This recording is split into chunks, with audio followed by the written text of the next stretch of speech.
Indian education system बहुत ज़्यादा criticise होता है, लेकिन इसकी बहुत सारी ऐसी पॉलिसी चेंजेस हैं जो स्टॉक मार्केट पे डायरेक्टली इफेक्ट करती हैं। जितने भी रिसेंट ईयर्स में पॉलिसी रिफॉर्म्स आए हैं इंडियन एजुकेशन सिस्टम को लेके, उन्होंने quality of education overall India में काफ़ी बढ़ा दी है। अब इन चेंजेस का स्टॉक मार्केट पे किस तरीके से इम्पैक्ट आता है एंड जो एजुकेशन सेक्टर में कंपनीज हैं उनकी परफॉर्मेंस किस तरीके से इन्होंने इम्पैक्ट करी है, उसके बारे में बात करेंगे। अगर हम एजुकेशनल पॉलिसीज की बात करें तो अगर सबसे पहले स्टार्ट करें तो सबसे पहले पॉलिसी आई थी नेशनल पॉलिसी ऑफ एजुकेशन 1968 में, जिसका मेन गोल था कि अक्रॉस द कंट्री एक यूनिफॉर्म एजुकेशन सिस्टम हो और सबके पास एजुकेशन का एक्सेस हो। फिर उसके बाद बहुत सारी पॉलिसीज आई। 2009 में एक पॉलिसी आई राइट टू एजुकेशन एक्ट, जिसके अंदर गवर्नमेंट ने जो बच्चे 6 से 14 साल के थे उनके लिए एजुकेशन एक फंडामेंटल राइट बना दिया। उसके बाद सर्व शिक्षा अभियान, जिसमें गवर्नमेंट ने यूनिवर्सल एलिमेंट्री एजुकेशन प्रमोट करने की कोशिश करी। उसके बाद आया राष्ट्रीय माध्यमिक शिक्षा अभियान, जिसमें गवर्नमेंट ने फोकस करा कि जो सेकेंडरी एजुकेशन है उस पर काफी इंप्रूव किया जाए।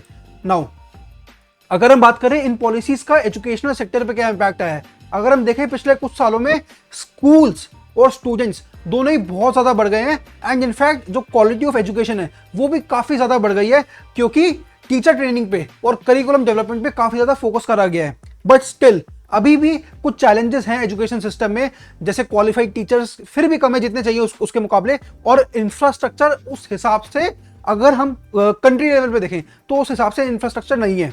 अब एज एन इन्वेस्टर आपको दो ही चीजें देखनी है कि आज मार्केट कहां पे स्टैंड करती है और क्या उसकी ग्रोथ का स्कोप है।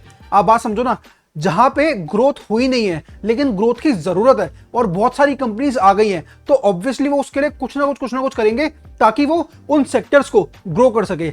And in the process of growing this sectors वो अपनी कंपनीज भी ग्रो करेंगे, तो उन सेक्टर्स में उन कंपनीज में इन्वेस्ट करना एक वाइज डिसीजन होगा। अब आगे बात करें कि एजुकेशन सेक्टर में जो कंपनीज है उनकी ओवरऑल क्या ग्रोथ है, तो आपने देखा होगा पिछले कुछ समय में बहुत सारे कोचिंग इंस्टीट्यूट्स और ई लर्निंग प्लेटफॉर्म्स आपको पता है कितने सारे आ गए हैं। मतलब पूरी दुनिया कोविड की वजह से ई लर्निंग पे शिफ्ट हो गई थी और उन्होंने because of Covid e learning को काफी अच्छे से अडेप्ट कर लिया।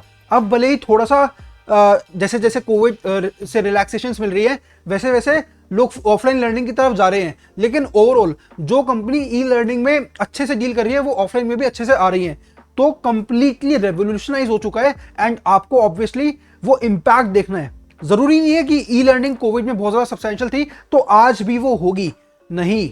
देयर आर केसेस जहां पे देखा गया है कि लोगों को अल्टीमेटली एक फिजिकल प्लेस ऑफ एजुकेशन पे जाके ही एक बेटर एक्सपीरियंस मिल रहा है और वो वहां पे बेटर सीख रहे हैं, तभी ऑफलाइन सेंटर्स फिर से ग्रो कर रहे हैं। तो आपको इंपैक्ट ये नहीं देखना कि देखो कितने बढ़ गए हैं, कितना उनका टर्नओवर है, आपको फ्यूचर में प्रेडिक्ट करना है कि यार एक्चुअल में डिमांड किस तरफ जा रही है, लोग किस तरफ क्या क्या उनको चाहिए लोगों को। नाउ अगर हम बात करें वो इन्वेस्टमेंट अपॉर्चुनिटीज की, तो जिस तरीके से सेक्टर इंप्रूव हो रहा है, जिस तरीके से पॉलिसीज इंप्रूव हो रही हैं, आपको देखना है कि कौन सी ऐसी कंपनी है या कौन सा ऐसा एग्जैक्ट सेक्टर है जो ग्रो करेगा, क्योंकि अल्टीमेटली फोकस यही है कि सबको क्वालिटी एजुकेशन मिले। लेकिन बहुत सारे लोगों के लिए एक क्वालिटी एजुकेशन का सबसे बड़ा बैरियर होता है पैसा। तो जो कंपनी ये सारी चीजें सॉल्व कर पाएगी और जो कंपनी गवर्नमेंट की सारी रेगुलेशंस को अच्छे से फॉलो करेगी, वो आपके लिए एक बड़ा ही अच्छा इन्वेस्टमेंट डिसीजन बन सकता है। तो आपको ये सारी चीजें देखनी है कि क्या पॉलिसीज आ रही हैं, किस तरीके से पॉलिसीज से एजुकेशन सिस्टम इंपैक्ट हो रहा है, क्या कंपनीज आ रही हैं, क्या वो टेक्नोलॉजी लेकर आ रही है, और जो एक्चुअल में जो चीजें स्टूडेंट्स को चाहिए सीखने के लिए वो किस तरीके से वो टेक्नोलॉजी से या इंफ्रास्ट्रक्चर से सॉल्व कर रहे हैं। साथ में टीचर ट्रेनिंग और इंफ्रास्ट्रक्चर डेवलपमेंट बहुत इंपॉर्टेंट चीज है इस पूरी इंडस्ट्री को ग्रो करने के लिए। तो जो भी इंडस्ट्री, जो भी कंपनी टीचर ट्रेनिंग में या बेटर रिसोर्सेज बिल्ड करने में काम कर रही है, उसमें यू शुड इन्वेस्ट। ये नहीं देखना कि आज वो कहां स्टैंड करती है, आज मे बी वो हजारों करोड़ की कंपनी हो, लेकिन अगर वो सिर्फ और सिर्फ डिजिटल पे ही फोकस्ड है, देयर आर चांसेस कि लॉन्ग टर्म में उसकी ग्रोथ शायद ना हो, क्योंकि ऑफलाइन सेंटर्स भी जरूरी है, because education is an experience. And as an investor आपको अगर अपना एक्सपीरियंस बढ़ाना है तो आपको एक प्रॉपर एनालिसिस करना पड़ेगा। प्रॉपर आप एनालिसिस करोगे, आपके इन्वेस्टमेंट डिसीजंस बहुत स्ट्रांग हो सकते हैं।